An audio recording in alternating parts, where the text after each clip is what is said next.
if I told you that your trash probably travels more than you do? Because the moment you put that plastic container in the bin to be recycled, well, that's really just the beginning of a journey that until recently often ended in China, where it was cleaned, crushed and transformed into raw materials. At its peak, China was welcoming more than half of the world's plastic garbage and most of its paper waste too. But in 2017, Beijing decided, actually, we don't want to be the world's trash can anymore. And just like that, it banned most plastic and paper imports. With the loss of their overseas dumping ground, rich countries were stuck. It's clear that the production of waste hasn't stopped, so it keeps on flowing into recycling facilities. The waste is sorted, but it doesn't always get recycled, so inevitably more trash is incinerated or landfilled. Today, in Europe and in France, recycling facilities are overloaded.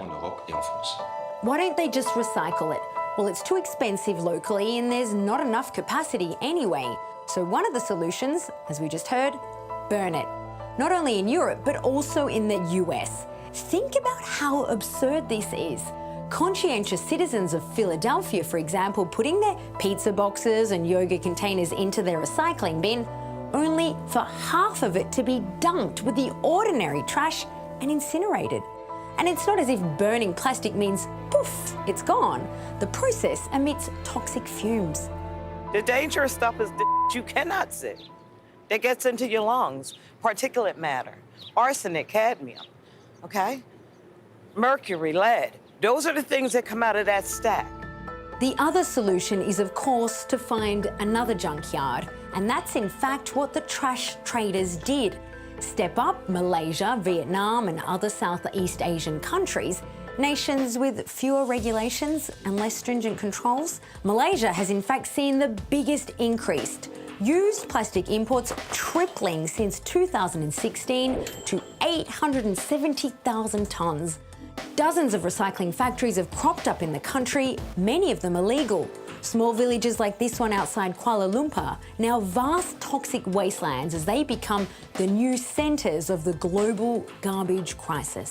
We found the factory, they just dump the non-recyclable plastic or the reject product, and then they burn in the backyard of this factory. So those toxic fumes actually already cause a lot of health problems to our residents. The pushback in Southeast Asia is well underway. In the Philippines, a long-running spat with Canada ended with Manila sending back 69 containers of rotting trash wrongly sent to their ports. The Philippines Secretary of Foreign Affairs bidding farewell to the garbage with this tweet. Bye-bye, as we say it.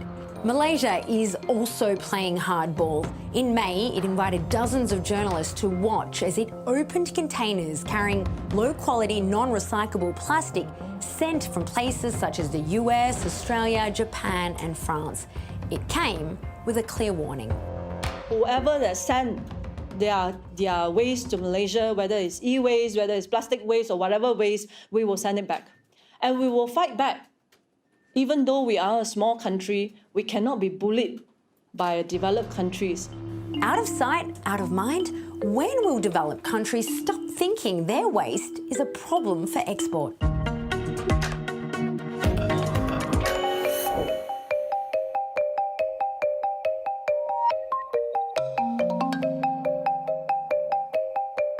It's not exporting a problem, it's finding a customer that was an easy customer, let's put it this way. Cost of labor was not so high. Regulations were probably not too picky.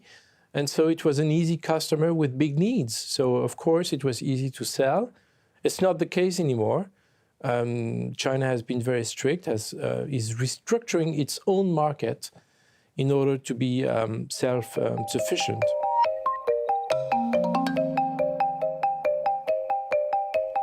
On the short term, it's painful, for sure.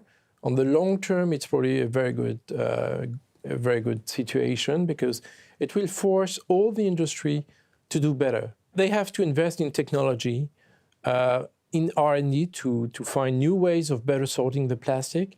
Europe and the US are investing in test facilities for chemical recycling, which is new because today it's mainly mechanical.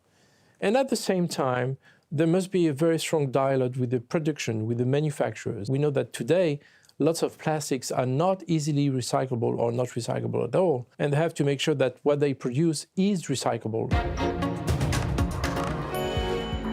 Earlier this year, 187 countries agreed on a deal to control the movement of plastic waste between borders in an effort to curb the world's plastic crisis.